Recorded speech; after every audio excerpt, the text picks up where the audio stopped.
Good day, ladies and gentlemen. My name is Fabi, and welcome to Arrows DIY.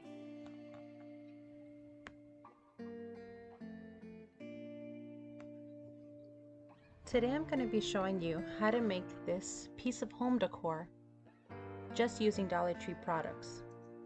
This piece cost me under $10 to make, and I made it for my Easter decor, which was whimsical and playful. This was my inspiration from Mackenzie-Childs.com, and I love Mackenzie-Childs, but it was $128 and that was not going to happen. So I grabbed this piece. So grab yourself one of these egg containers, the large ones from Dollar Tree. Then using a box cutter, I cut out a hole to cut out the flat part on the back of the container. Once I cut out the hole, I painted the entire inside and outside in white paint. Once the paint dried, I applied a layer of Mod Podge.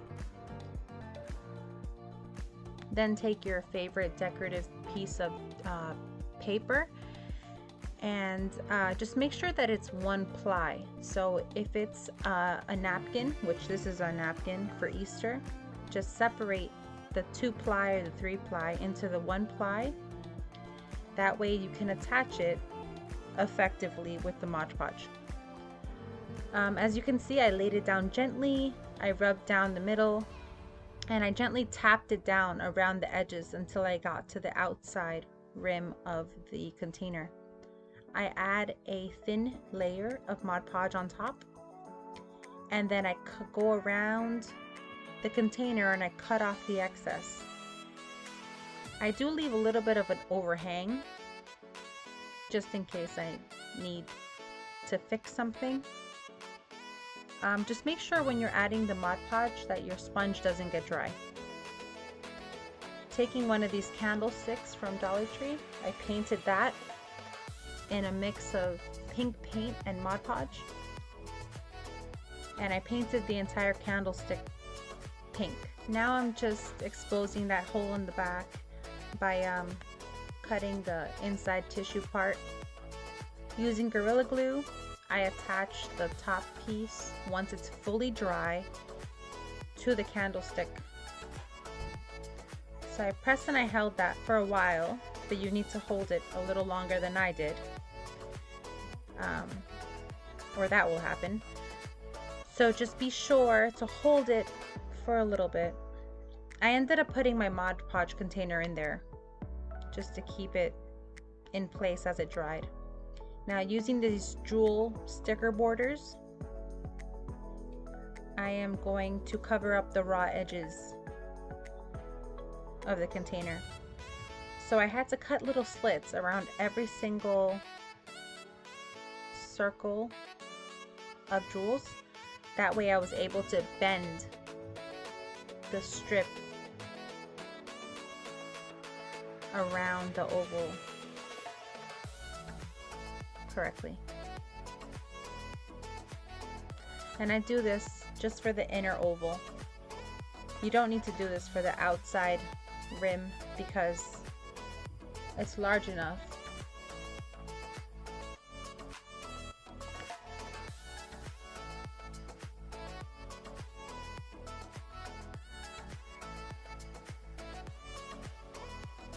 So typically I'm not a person that uses pink in my decor, like ever.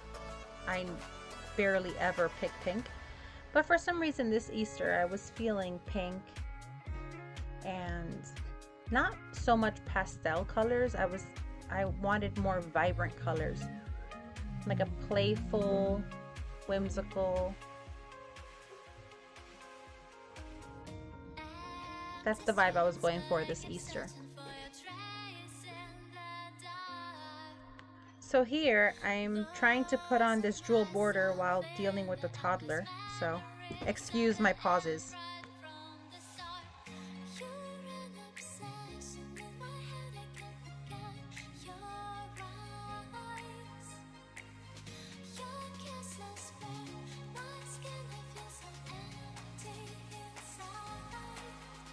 So I am fully aware that the inside of this egg container looks terrible, but I do give it an extra coat of paint later on. Here I'm showing you that I'm using this sticker pack, these two stickers that I'm pointing at right now, that one and the other one, and I'm going to cut out the design out of the bottom one, so it's not the rectangle shape anymore, and just to give it a little bit of an ornate decorative touch, I guess. And I secure that with some hot glue,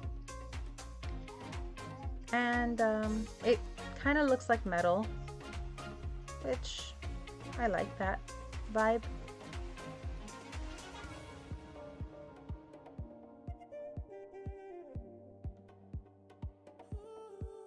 So using one of these pearls from the pearl pack, I'm going to attach that to the center of this circle sticker once I get my fine motor skills in order.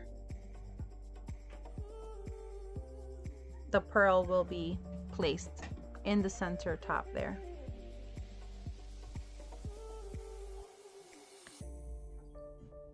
Good job, Favi, good job.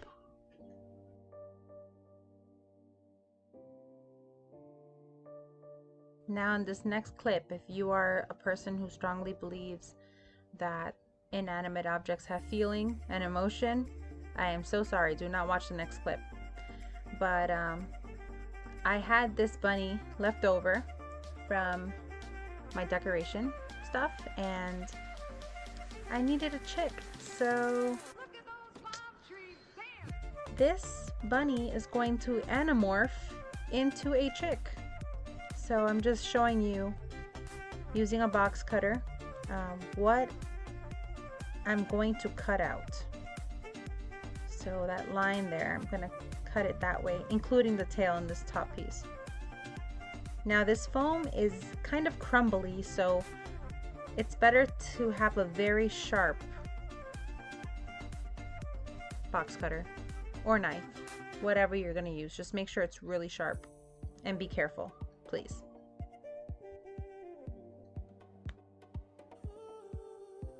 So you see, if you grab too much of the foam, the entire thing crumbles. So just it's better to slice back and forth with very sharp ends. So here I'm just cutting like a pyramid type shape with the knife, just to make the beak of the little chick. I'm actually surprised at how well this worked, because Dollar Tree did carry a chick, but it was fluffy and cute, and I wanted more of a ceramic looking chick. So if you like the fluffy little chick from Dollar Tree, you could definitely use that one, but I just wanted to use what I already had. So here I'm showing you that I'm going to use the bottom piece, that first piece we cut off with the tail. I turn it upside down and put that onto the chick's chest.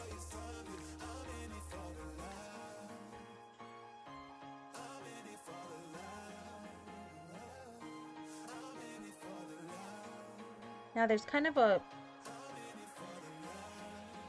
so okay, this tail piece here, that is the piece that was the feet. The piece that we chopped off for the feet, that is the tail.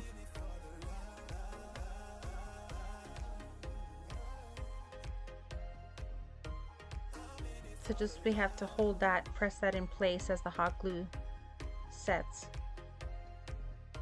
Now there's like a weird awkward gap under this chick, so I'm trying to figure out how am I going to fill that up. So what I do is I take the piece that we used for the if I can manage to speak today, the ears that we chopped off, the bunny ears, we're gonna slice that in half and use that for the feet. So we're just gonna slice that in half and put that under the chick, just so there's not that awkward gap there. Again, we're going to hold it in place with hot glue. And that's it. We move on to the next step. Now the next step, we're going to use the caulk.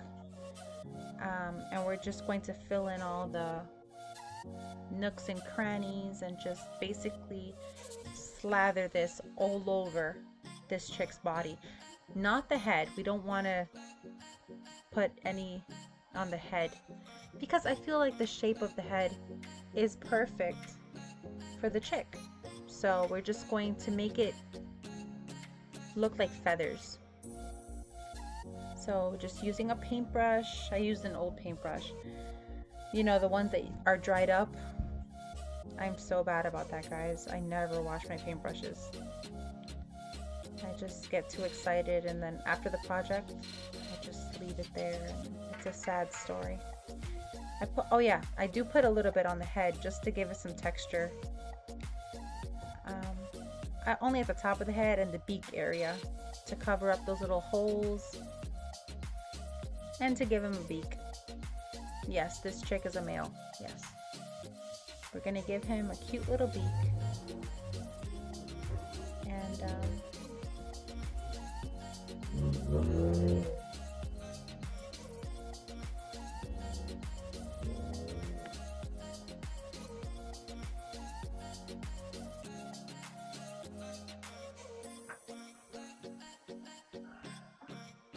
so I don't use my hands to pick this up, obviously, because they would be covered in this caulk stuff.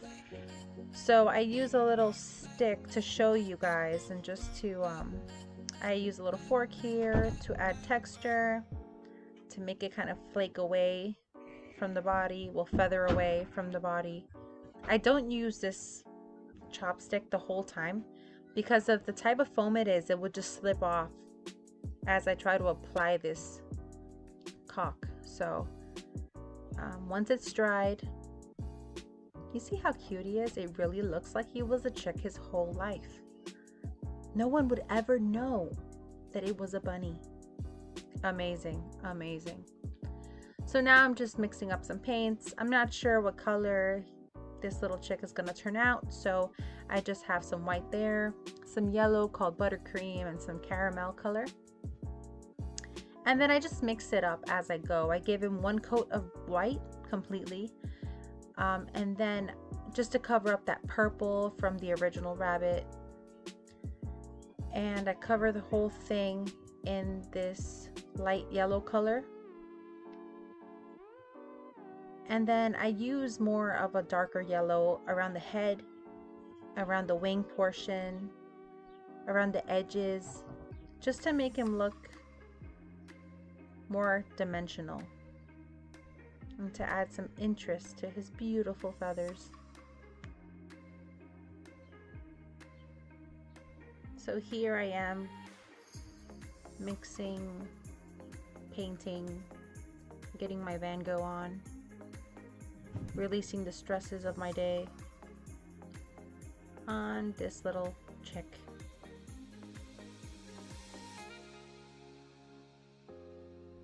I actually didn't use that brown at all.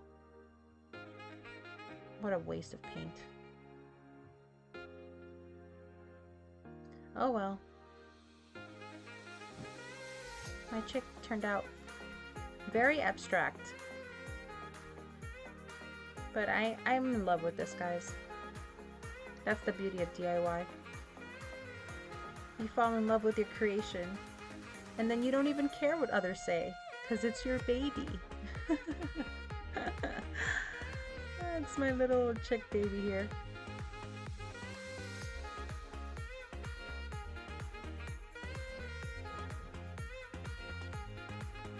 So that's what it looks like under highlight. Now I'm just gonna accent the eyes and his little beak. And then he's so pretty.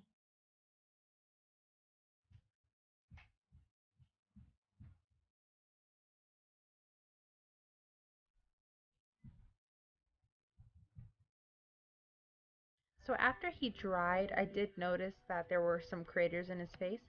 So I just put some hot glue.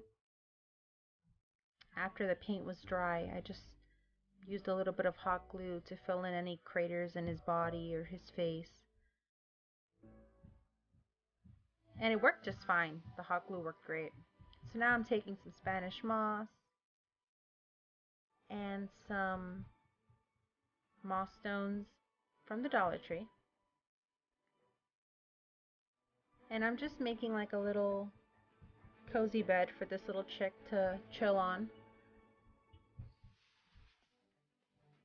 You gotta put a boatload of hot glue in there for nothing to move.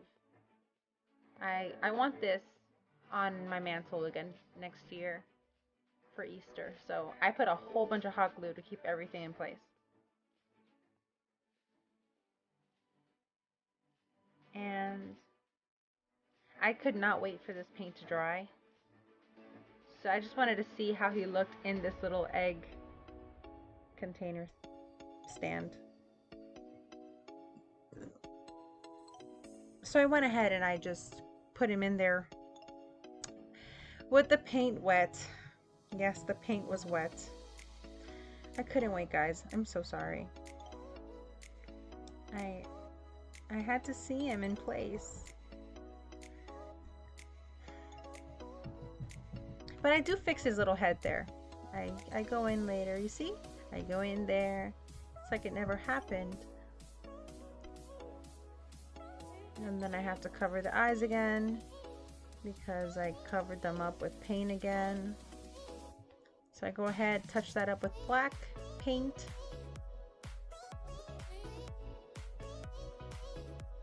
This is definitely a labor of love, guys.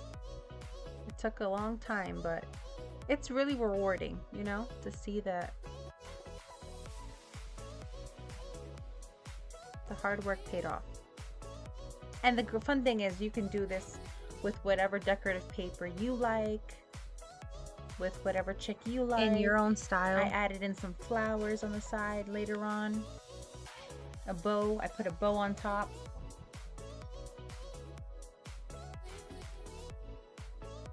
So it looks way better at the end.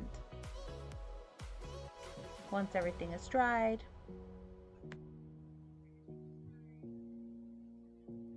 I added in some greenery and some little flowers around. Some decorative accents at the bottom there, just to make it look more regal. On the ribbon from Dollar Tree. I'm planning to make 2 more to match this next year, so stay tuned. If you like this video, go ahead and give me a like. If you didn't like it, go ahead and leave a comment. Let me know what you would have done different. And I would really appreciate it if you subscribe to my channel. That way you can see what else I make in this house. Alright guys, thanks for watching.